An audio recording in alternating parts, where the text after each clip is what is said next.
شوکت خانم اسپتال کے بارے میں خبریں آ رہی ہیں کہ شوکت خانم کے اکاؤنٹس بند کر دیے گئے.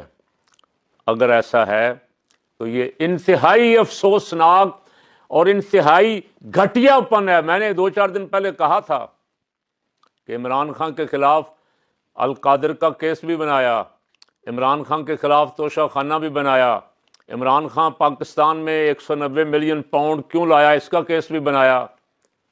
تو ان کا بس چلے تو یہ شوکت خانم کا کیس بھی بنائیں گے کہ عمران خان نے پاکستان میں شوکت خانم کیوں بنایا.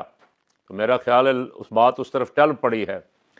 ایک ہاسپٹل کے جس میں کینسر کے مریضوں کا علاج ہوتا ہے اور بہت سارے مریضوں کا علاج فری ہوتا ہے، اور اس اسپتال کے اکاؤنٹ بند کرنا، اس اسپتال کے خلاف سازش کرنا کہ لوگوں کو فائدہ نہ ہو، لوگ اس کی تعریف نہ کریں، لوگ واہ واہ نہ کریں. کہاں تک جاؤ گے میاں صاحب؟ کس پستی میں اتر رہے ہو؟ آخرت قریب ہے، اللہ سے ڈرو اور کوئی ایسے کام کرو کہ جس سے آخرت صحیح ہو جائے. آخرت برباد نہ کرو اس دنیا کے ظاہری اقتدار کے لیے. اگر ایسا ہے تو میں اس کی پرزور مذمت کرتا ہوں. دوسری خبر، چند دن پہلے سیاست DP.com والے نے میرا انٹرویو کیا ہے سہراب برکت نے. اس کو بیچارے کو میری فکر تھی کہ آپ حق بولتے ہیں، ذرا آپ اپنا خیال رکھا کریں.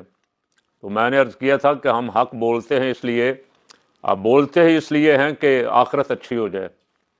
تو موت کا خوف اور قید و بند کا خوف دور کر کے حق بول رہے ہیں. جو صحیح ہے اس کو صحیح کہہ رہے ہیں، جو غلط ہے اس کو غلط کہہ رہے ہیں، اور یہ کہتے رہیں گے. اس بیچارے کو اٹھا لیا ہے ایئرپورٹ سے، کہیں وہ باہر جا رہا تھا، نامعلوم افراد نے، پہلے تو نامعلوم افراد نے اٹھایا. جب اسلام آباد ہائی کورٹ میں چیلنج کیا گیا تو پھر کہا گیا کہ لاہور والے لے گئے ہیں. جھوٹ بول رہے ہیں. افسوس ہے کہ اتنے بڑے بڑے ادارے جنہوں نے جھوٹ پکڑنا ہے، جنہوں نے جھوٹوں کو کیفر کردار تک پہنچانا ہے، وہ عدالتوں کے سامنے آ کے جھوٹے بیانات دیتے ہیں. اور پھر عدالت نے کہا اس کو پیش کرو. تو اب پیر کا، منڈے کا، کل کا وعدہ کیا گیا ہے. اس کی بھی پرزور مذمت کرتا ہوں. لوگوں کو سچ بولنے دیں، حق بولنے دیں. اگر آپ سچ بولنے پہ پابندیاں لگائیں گے تو افواہیں پھیلیں گی، غیر ملکی میڈیا فائدہ اٹھائے گا.